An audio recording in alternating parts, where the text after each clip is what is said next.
Hai, apa kabar semuanya? Semoga kabar Anda baik-baik saja.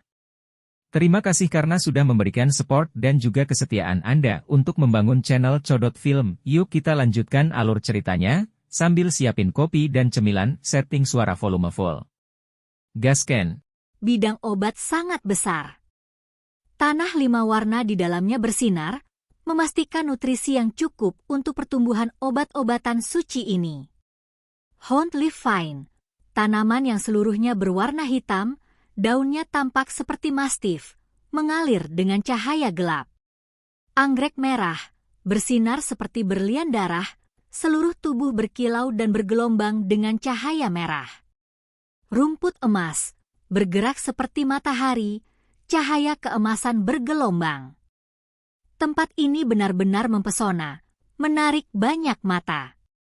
Lebih dari 10 batang obat suci ditampilkan bersama, menghasilkan pemandangan yang jarang terlihat bahkan di dalam alam rahasia.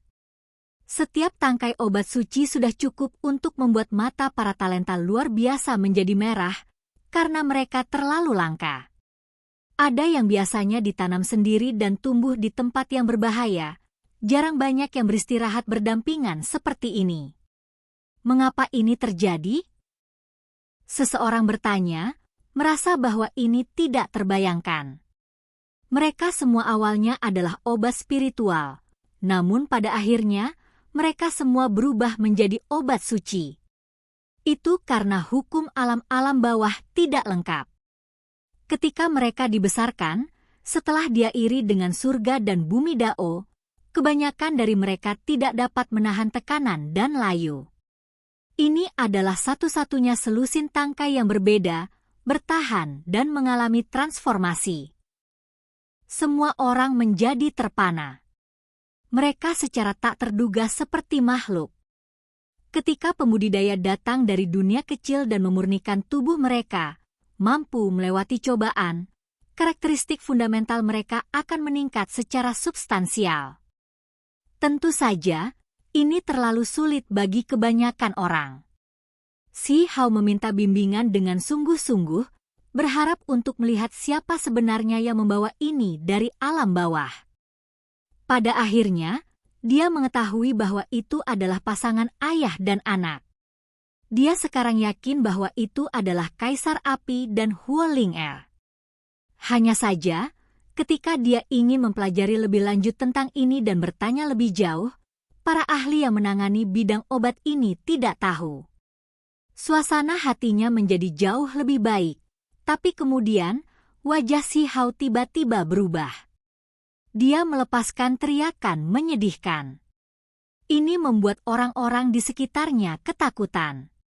Seseorang melolong begitu menyedihkan di sebelah ladang obat yang begitu menguntungkan, membuat gendang telinga orang lain akan pecah. Apakah kamu baik-baik saja? Seorang wanita muda bertanya karena khawatir. Beberapa orang lain menoleh. Maaf, saya telah dirasuki oleh iblis. Aku akan baik-baik saja setelah berteriak beberapa kali lagi. Si Hao merengut sedih dan berkata. Banyak orang memutar mata mereka. Si Hao pergi sendiri, menemukan sudut di mana tidak ada orang lain dan kemudian berteriak beberapa kali lagi dengan sedih. Dia berduka dan meratap, benar-benar menyesali banyak hal.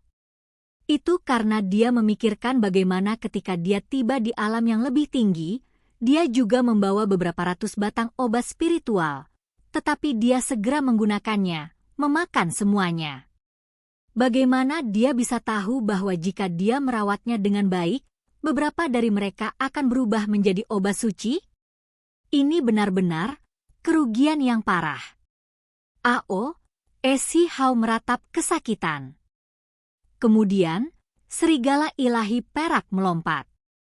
Ketika melihatnya, itu mengutuk keluar. Awalnya berpikir bahwa itu adalah klannya sendiri.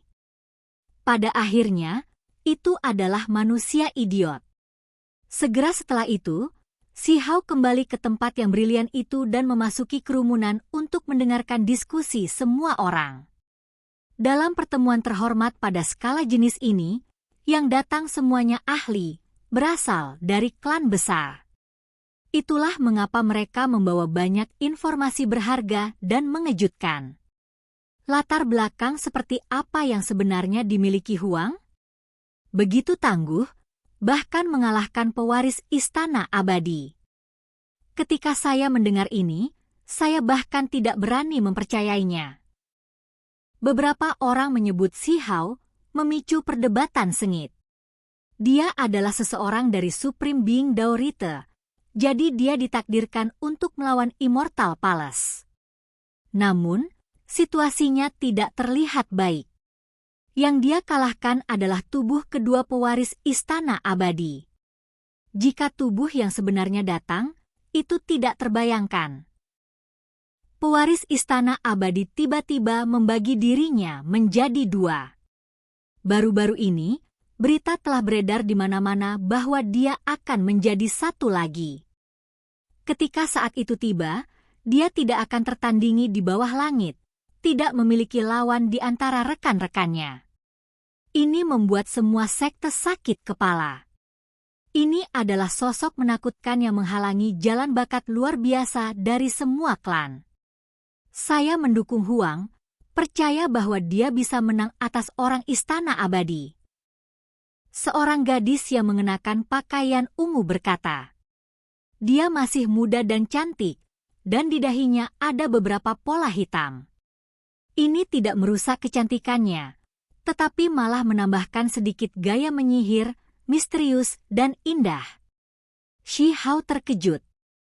Ketika dia mendengar suaranya, dia tahu bahwa ini adalah gadis yang bertindak sok di dalam kereta emas ungu itu sebelumnya, melaju kencang dan membuat ahli tertinggi lainnya menyingkir. Siapa dia? Dia bertindak sangat kurang ajar. Latar belakang seperti apa yang sebenarnya dia miliki? Seseorang bertanya dengan lembut, merasa cukup penasaran dengan identitasnya. Mutiara klan Hellbrand, jenius muda paling kuat klan mereka saat ini, bernama Tian Yao. Pakar muda tak tertandingi yang akan muncul terkait dengannya. Semua orang menjadi kaget. Klan Hellbrand jelas merupakan klan besar yang terkenal. Mereka berspesialisasi dalam simbol, mengukir semua jenis pola di tubuh mereka.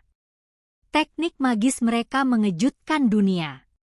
Ada banyak individu legendaris yang muncul dari klan ini. Nona muda Tian Yao, apakah Anda yakin bahwa Huang akan menang? Tapi dari sudut pandang kami, dia bahkan tidak memiliki peluang 10% untuk menang. Ada juga yang menggelengkan kepala. Itu hanya pemikiran yang lewat, karena saya pikir Istana Abadi tidak sedap dipandang, selalu menganggap diri mereka sebagai penguasa dunia.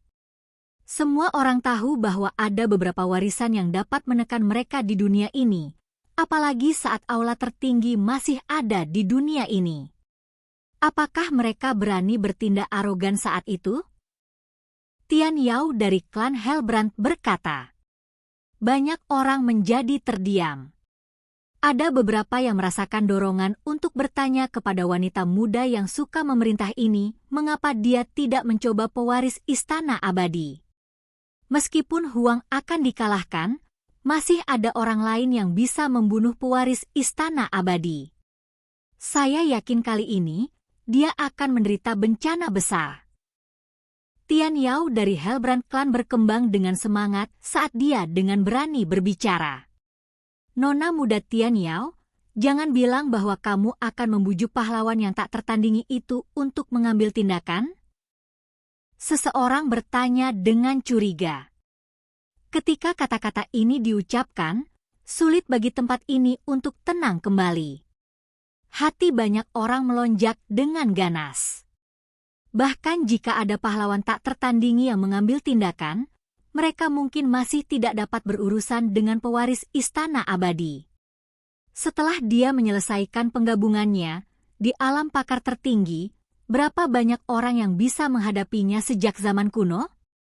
Dia pasti akan dikalahkan, kata Tian Yao. Si Hao mengungkapkan ekspresi terkejut, karena wanita dari kereta emas ungu ini terlalu sombong dan mendominasi, sangat arogan. Namun, sekarang sepertinya terlepas dari perilakunya yang mencolok, dia tidak terlalu buruk. Tempat ini secara alami menjadi hidup. Banyak orang mendiskusikan siapa 10 ahli teratas dari generasi muda dunia saat ini. Nona muda Tian Yao, akankah pahlawan yang tak tertandingi itu benar-benar datang? Ya.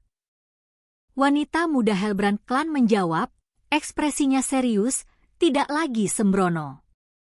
Chang Gongyan akan muncul lagi.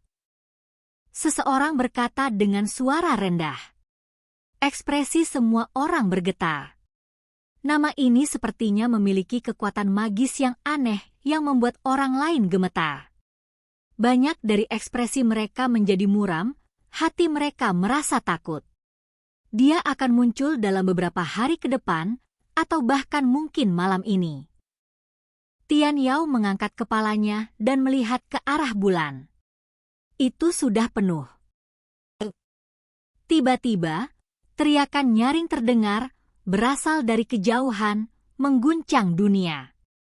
Langit mulai bergetar. Pada saat ini, lupakan yang lain, bahkan Si Hao terguncang. Energi darah di dalam tubuhnya dihasut sampai akan melonjak, seolah-olah dirangsang. Adapun yang lain, mereka semua gemetar ketakutan. Banyak orang gemetar, seolah-olah 100 binatang bertemu dengan tuan mereka, melihat raja dari 10.000 binatang. Mereka tidak bisa membantu tetapi membungkuk untuk bersujud. Ini adalah jenis insting. Beberapa orang gemetar. Dia benar-benar datang. Tian Yao tergerak, yang pertama terbang ke langit malah menuju arah tertentu. Ekspresi semua orang berubah, merasa sangat terkejut. Orang itu benar-benar datang? Orang-orang di dalam Manor semuanya adalah ahli yang berasal dari klan yang berbeda, pewaris sekte kuno yang hebat, tetapi saat ini, bahkan para ahli tertinggi yang arogan ini gemetar. Mereka naik ke langit, mengikutinya. Pengumpulan para jenius dengan demikian dipersingkat. Semua orang bergegas menuju arah itu. Mereka memiliki alasan untuk percaya bahwa apa yang disebut pertemuan ini bukan hanya kepura-puraan, tetapi hanya karena mereka benar-benar melihat kemunculan kembali orang itu dan hanya menunggunya. Si Hao mengungkapkan ekspresi kaget, mengikuti sendirian. Itu karena dia tahu bahwa orang ini sangat kuat, pasti melampaui kesucian, sosok yang tangguh. Beberapa puluh li keluar, di depan tebing, seorang laki-laki berdiri sendiri, ekspresinya sedih. Dia bergumam pada dirinya sendiri, seolah-olah dia sedang mempersembahkan korban dan doa. Kadang-kadang, dia akan mengeluarkan tangisan yang hebat, suara yang begitu hebat sehingga banyak ahli tertinggi tidak bisa menahannya, tidak bisa mendekat. Mereka hanya bisa melihat dari kejauhan. Setiap orang memiliki ekspresi ngeri di wajah mereka. Beberapa orang, karena terlalu dekat, langsung jatuh ke tanah, pingsan. Ini Chang Gongyan? Semua orang gemetar. Seberapa kuat dia sebenarnya? Mereka semua berada di alam pakar tertinggi, namun hanya emosi yang dia keluarkan saja membuat beberapa ahli tertinggi pingsan. Ini terlalu menakutkan. Benar, dia adalah Chang Gongyan yang legendaris. Nama ini memiliki kekuatan yang aneh, membuat beberapa orang di sini gemetar ketakutan. Ada beberapa yang mengungkapkan ekspresi penuh gairah juga, menatap ke arah itu. Chang Gongyan telah muncul di dunia ini 4 kali, setiap kali menjadi yang pertama dalam pertempuran 3.000 jenius, merebut tempat nomor 1 di bawah langit. Seseorang berkata. Ketika kata-kata ini diucapkan, bahkan mereka yang tidak mengerti hal-hal terlalu jelas terkejut, merasakan gelombang besar mengaduk di dalam hati mereka. Mereka sangat terkejut. Di bawah bulan yang cerah, pria itu patah hati. Dia mengenakan pakaian hitam, tubuhnya tidak terlalu kuat atau berotot, malah agak lemah. Dia masih bisa dianggap tampan, tetapi matanya sangat jernih, membawa air mata.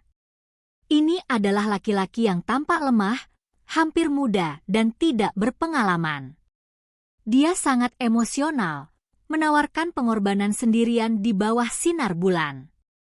Ini Chang Gongyan, pria yang tak terkalahkan di alam pakar tertinggi. Bibi leluhur tua telah lama memasuki tidur abadi. Kamu tidak perlu merasa terlalu patah hati.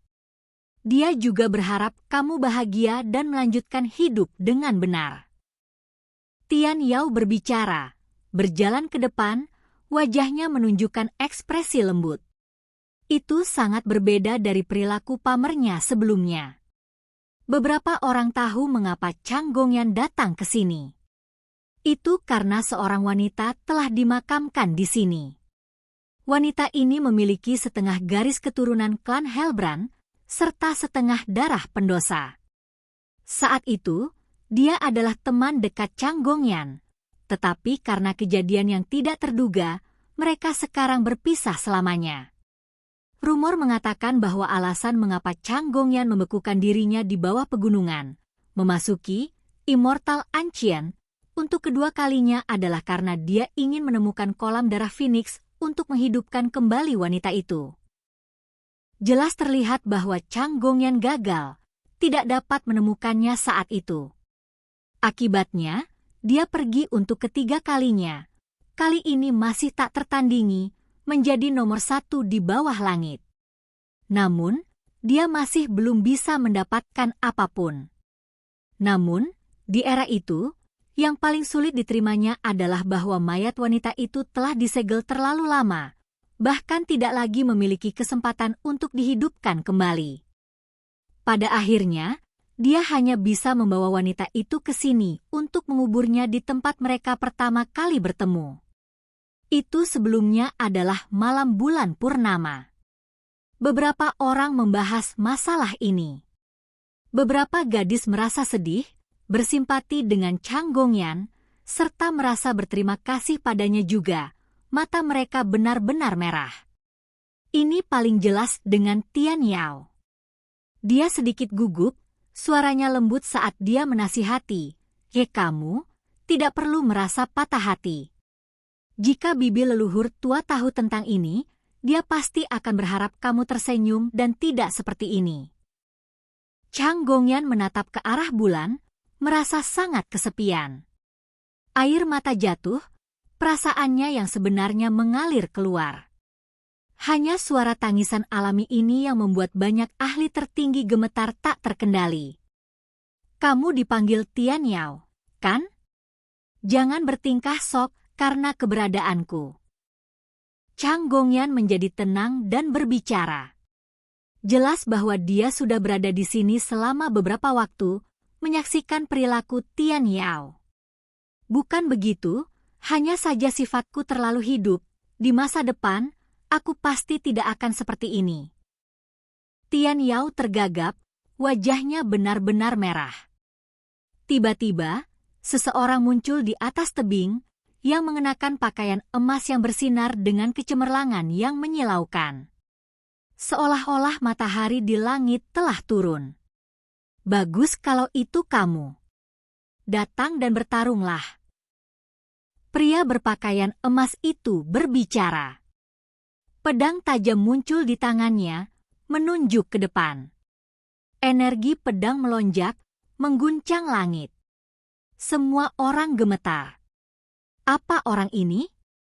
Berani mengambil tindakan terhadap Chang Gongyan meskipun usianya tampaknya tidak terlalu bagus?